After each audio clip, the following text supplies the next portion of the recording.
Dans une précédente vidéo, on a parlé des suites géométriques où on avait dit qu'on multipliait par une valeur, mais on avait dit qu'aussi on pouvait diviser.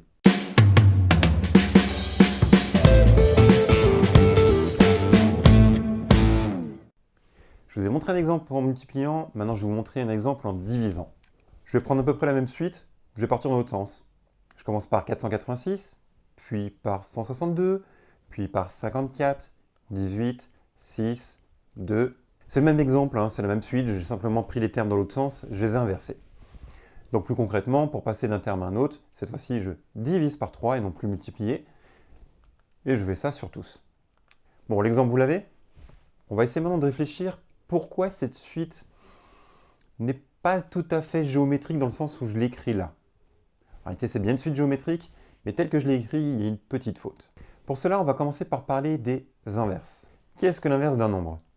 L'inverse d'un nombre, c'est la division de 1 par ce même nombre. Autrement dit, si je prends l'inverse de A, c'est 1 sur A.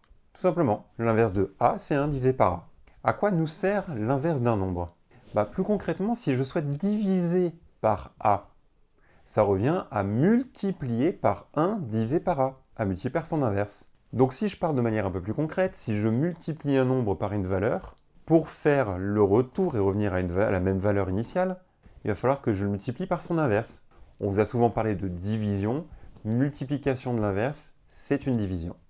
Bon, maintenant qu'on a défini ce que c'était qu'un inverse, on peut maintenant réfléchir à la suite géométrique lorsque le nombre est divisé.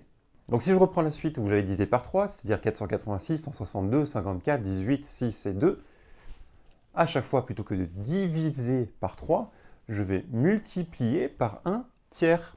Ça revient exactement au même, mais ça change quelque chose pour notre raison. Et je fais ça naturellement pour tous les termes.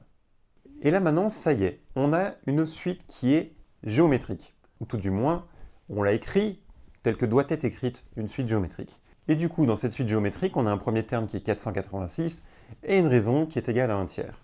On peut donc dire que U0 est égal à 486 et Q est égal à 1 tiers. Ça y est, quand on a une division, on peut l'écrire sous la forme d'une multiplication, donc d'en faire une suite géométrique. J'en ai fini pour cette part où on divise, ou plutôt où on multiplie par l'inverse. Maintenant parlons un peu de l'expression de cette suite géométrique.